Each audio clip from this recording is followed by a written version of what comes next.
Жаңы жүздөрдүн парчасы Улуу Журт саясий партиясынын Ош шаарында 1-март күнү съезди болуп өттү. Иш чарага партиянын төрагасы Мирлан Орозбаев баштаган кандидаттар жана коноктор катышты. Жыйындын жүрүшүндө 3 маселе каралды. Биринчи, Улуу Журт саясий партиясынын Ош шаардык кеңешке катышуусу. Экинчи, партиянын курамындагы кандидаттардын тизмесин кароо. Үчүнчү, Улуу Журт саясий партиясынын Ош шаарын өнүктүрүүгө багытталган программасы.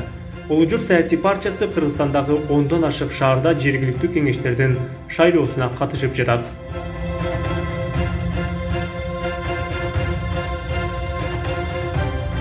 Саламатсыздарбы, бүгүн азыр өзүңүздөр күтүп болгондой Улуу Журт саясий партиясынын Ош шаардык кеңешине боюнча конференциябыз өттү.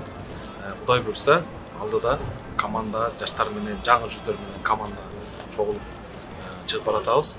Анан бүгүн 3 маселе каралды. Ош шаардык кеңешке катышабызбы, катышпайбызбы? Жана тизмелерди, катарлары, талапкерлердин тизмеси жана программа боюнча 3 суроону тең жакшы каралып азыр жыйынтыкталып отурат. Улуу Журт саясий партиясы эртең тизмеден көрөсүздөр. Кандай адамдар талапкер болуп баратат.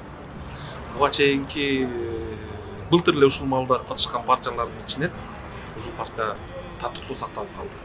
Көп партиялар жок болуп кетти. Эмнеге? Себеби көпчүлүгү кайсыл бир адамдын кызыкчылыгы менен же бир адамдын айланасына чогулган партия болчу. Эртең мен татыктуу айта алам, биздин партиянын талапкерлеринин эртең тизмесин көрөсүздөр, ошондо түшүнөсүздөр. Бул чыныгы элдин партиясы экенине ынанасыздар. Анткени депутат деген сөз бул сүйлөгөндү билиш керек. Депутат деген сөз бул элдин өкүлү.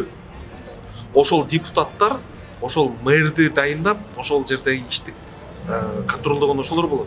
4 шаардыга борбор болуп турган Ош шаарында керек болсо банк жок экен. Банк толтура, бардык филиалдар. Мына биздин дагы бир программалардын бири ошо Ош шаарында өзүнүн банкы болсун деп атабыз. Себеби көп ишкерлерибиз кандайдыр проекттер ишке ашырыш үчүн акча сурап калса, 3 айлап Бишкекке жөнөтүп күтүп отуруп атышат экен. Эгерде бул жерде болсо, бул жерде мына коңшу өлкөлөрдүн ортосундагы карым-катнашка чоң бир өбөлгө түсүп, анан Ош шаарынын өзүнүн базасында акча болмок. Бул биринчи проекттерибиз. Экинчи мына дамкомдорубуз. Жаман көрүнгөндөр дамкомдор. А бирок ошол эле учурда подъезди краскалаш керек, акча чогултуш керек, крышаны жабыш керек дегенде жаман көрүнгөндөр ошол эле дамкомдор. Биздин бир проектибиз ошо дамкомдорду официально мыйзамдуу түрдө айлыкка отургузушубуз керек. Айлыкка отургузган адамды эл сурайт да. Азыр дамкомде бир байпайттар менен сүйлөшүп, ошо менен сүйлөшүп добуш сатпай. Же бийликтин партиясы буларды жүрөгүн кысмай. Же болбосо эртең эле мына кыш жаз келгенде кайра эле проблеманы ошол дамкомдордун боюнда түшүп атат. Булар ансы деле иштеп атпайбы? Буларды эл деле иштетип атат, мамлекет да иштетет. Демек булардын айлыгын официалдуу каратып эткенге дагы биздин бир программабыздын бири.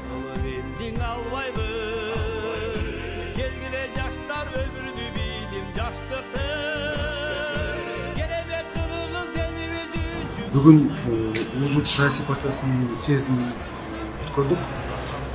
Съездде ушул партиянын программасын талкуулап, тизме бекиттик. Биздин партияга, Улуу Журт партиясына бүт жаштар топтолуп, бүт ушул шаардын көйгөйлөрүн талкуулап, ошондой эле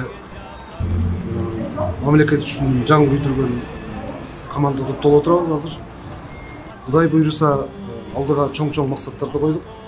Аны ишке ашыруу үчүн болгон күч-аракетибизди жасайбыз. Мага бул партия абдан жакты. Бул партияда шаарды өнүктүрө турган программасы бар экен. Мен ошону издеп таап, ошон үчүн ушул партияны тандадым.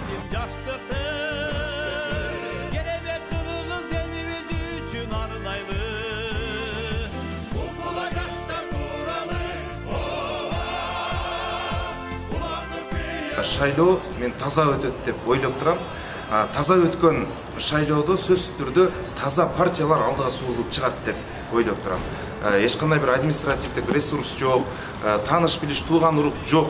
Шайлоо таза болсо, Кудай буйруса бул партия өтөт деп турам. Себеп дегенде, бул партияда аркасы булганбаган бир коррупциялык иштер менен алектенбеген, чыныгы таза, жаш, адискөй, интеллектуалдык дараметти жогору, жүрөгүндө жалыны бар, патриоттук сезими күчтүү кандидаттарды көрүп, ошолордун катарына кошулуп, ушул буйруса жакшы ойлор менен шайлоого аттанабыз.